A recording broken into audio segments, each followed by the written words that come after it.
Hi and welcome back to my YouTube channel. Today I actually built up my setup on another spot in my house to just give you a little bit of a different backdrop. I hope you enjoy it. I hope you like it. Gee, sorry. I asked you if you have some questions that are Twitch related, influencer related, career related, and I'm gonna be answering those questions today for you. So if you want to be part of one of those Q&A type of videos in the future, make sure that you follow me on my Instagram. My handle is just MissRage. And yeah, maybe you're part in the next one. Let's go straight into the questions. Let's see. The first question that came in from Sita. Sita is asking, do you have a goal you want to achieve this year? To be honest, I kind of reached the goals that I set myself this year already. So in the beginning of the year, I wanted to reach, what was it? I think 200 concurrent viewers on average again. And I worked towards that by making a few changes to my stream, which worked pretty fast. And I reached that, I think, within a few months again. So I was at like 150 and I came back to like around 200. Then I wasn't really happy either. And now it went down a little bit again. So I decided that I don't really want to focus on numbers per se. So my new goal is I'm now only streaming 5 days a week and not 6, and I take 1 extra day off per week to create some extra content outside of my normal streaming schedule. Doesn't matter if it's Instagram pictures, if it's TikTok content, if it's videos for YouTube, if it's interacting with you, if it's having new ideas for future streams and so on. I just don't want to be fully focused on just streaming freaking 8 to 10 hours every single day, because I feel like it doesn't get me further and it makes me depressed if I'm not growing or evolving. So since I cannot really influence numbers of reach, views on YouTube, views on Twitch, concurrent viewers or whatever, yeah, and that's my goal, to be more creative, to create more on different platforms. Hey you, I saw that you're not subscribed yet to my channel. How about you hit the subscribe button and then we can go back to the video. Then we have another question by Naibai that asks, best advice you could have had as a streamer when you started streaming? Oof, that's a hard one. Multiple ones. First of all, that is not about streaming as much. Like, I know this is being a little bit hypocritical, thinking about how many hours I stream a week, but stream less and try to be more creative with your ideas. Basically, quality over quantity, right? You don't need to stream freaking 12 hours a day. You can stream 3-4 hours. Best example, my cooking streams. My cooking streams are doing so much better than my normal streams, where I stream 3 to 4 hours creating great dishes where you're all excited for this one day a week where I do these cooking streams. Way more people show up than on my usual days. So try to find something that you're passionate about, quality over quantity, and don't invest like a shit ton of money into equipment. Just work with what you have and what you earn through your content, reinvest that into your equipment and then upgrade slowly. How do you get your motivation to do all this? There's different sources of motivation. Since most of you know, I built my stream up slowly, so I didn't get famous from one day to another and I had to please a lot of people. Like, we started out being a small community and we grew bigger and bigger. So my motivation, even if that sounds cheesy, is you guys. I feel like if I don't get up in the morning, do my Instagram stories, post YouTube videos, go live on Twitch, share stuff out of my life with you, I feel like I'm letting you down. So my biggest motivation is just to keep you guys entertained, if that makes sense. Also something selfish, obviously. As some of you know, I have been dealing a lot with depression in the past, and the last 1 or 2 years I'm doing actually really good. And one thing that helps me from getting into depressed phases is just working. And for me, often stream was also a little bit of an escape from my reality, right? From my own thoughts. So whenever I didn't want to think about what makes me sad, I would just turn on the stream, my head would turn off, I would play games, I would have a good time with you, and that made me happy. So I would say the motivation is you. The motivation is for me to be busy and feel like I'm useful in some kind of way. Also, it's obviously a lot of fun. Any big or huge projects that we should keep our eyes open for? Oh, you are in for a treat, let me tell you. I've been working on a lot of things behind the scenes. First of all, this year, I'm not 100% sure at which time exactly, but there is gonna be a huge change in my merch. So as you know, I currently have merch that is print on demand. For example, my mouse pads are getting shipped from America, and shipping those from America takes a while. Also costs a lot of tax for some people that order it from Europe.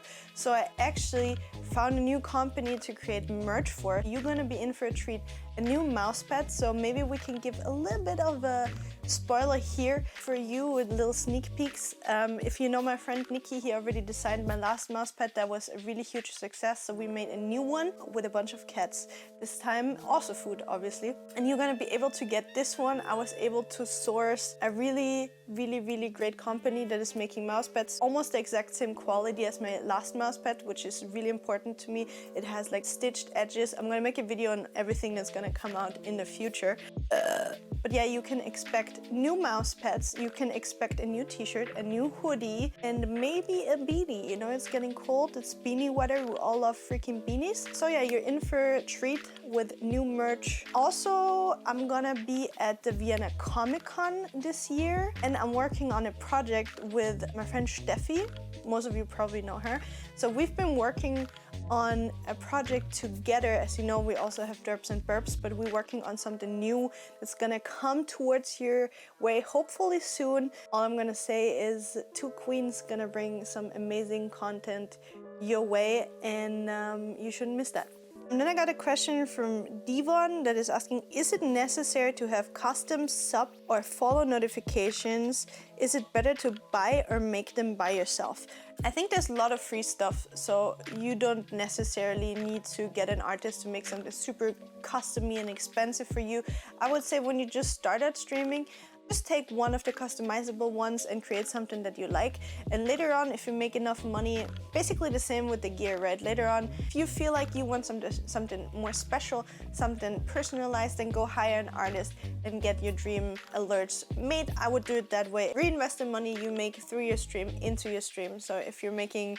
Also, we all know that the whole market of being an influencer, being a streamer, being a creator in whatever field at the moment is very highly saturated. I'm not saying you can't make it. Obviously, every single person has a chance to make it and become the next Soda Pop and the next Ludwig. I'm not here to tell you that you can't make it. Just keep in mind that it might not happen, that it's you. So don't like quit your school or your job for streaming when you can't even live of it yet. So it was the same for me when I started. I was still working and streaming at the same time. I tried to balance it, and I only canceled my job when I knew that I could afford from living by streaming. And that is an advice that I would give you. Always have a plan B. Is something that I would advise. I know some people would advise against that if you have a dream that you should go for it 100% and so on. I'm not saying that you shouldn't do that, but also stay realistic with what you're trying to do. And you got this. Then we got a really interesting question from young Mr. Postman. How is it being a streamer? Honestly, after streaming for such a long time, I have to say I love being a streamer still every single day. It is still my dream job. I can work whenever I want. I can spend time with my friends at work. The only thing that kind of sucks is that I'm afraid to take days off. So I would say that is like the only negative part, that I'm working a lot. For me personally, it's nothing bad, but just keep in mind that it's a lot of work. Another question that I get frequently asked is about streamers' income. How do you make money from streaming? How much do you make? How can you live from streaming? And so on and so on. So I just wanted to explain shortly. If you're a full-time streamer, or if you're a streamer, you technically have 3 sources of income through your Twitch stream. The first one is through subscriptions and ad revenue on Twitch. The second source of income is donations. And a third, and for me personally most important, is the money I get through my sponsors. I have to say, for every single streamer, the way the income is distributed between those 3 is really changing. So some people make most of their money through their subscriptions, others through donations and others through sponsors. Talking for me personally, I make probably 80% of my money through sponsors. For me, this is really important because I never want to be in a situation where I feel like I have to ask you guys for money to be able to pay my bills. It was always really important for me to have contracts with sponsors, especially long-term sponsorship deals. So all of my contracts are, I think, at least 6 to 12 months long. So I know that for the next year or so, I don't really have to worry paying my bills, and I can really focus on what I love doing, which is creating content and spend time with you guys. That's why I personally get, I think, around 80% of my income through my sponsorships. And it's also really important for me to work with companies that I 100% believe in. Long-term sponsorships are important for me in a sense that I don't want to promote products to you the one week and then the other week it's their competitor, right? That's also why I think almost all of my sponsorships were initiated by me. Usually how it works, I have a product that I'm obsessed with or whatever, a headset, a keyboard. I find a brand that I like and then I approach the brand. Obviously brands sometimes approach me too. They send me a product, I test the product, and then if I enjoy them, I will work with them. But most of the time it's the other way around. I find a product that I like and then I approach the company and be like, hey, I like your products. Do you want to work with me? And then if I work with them, I want it to be a long-term contract.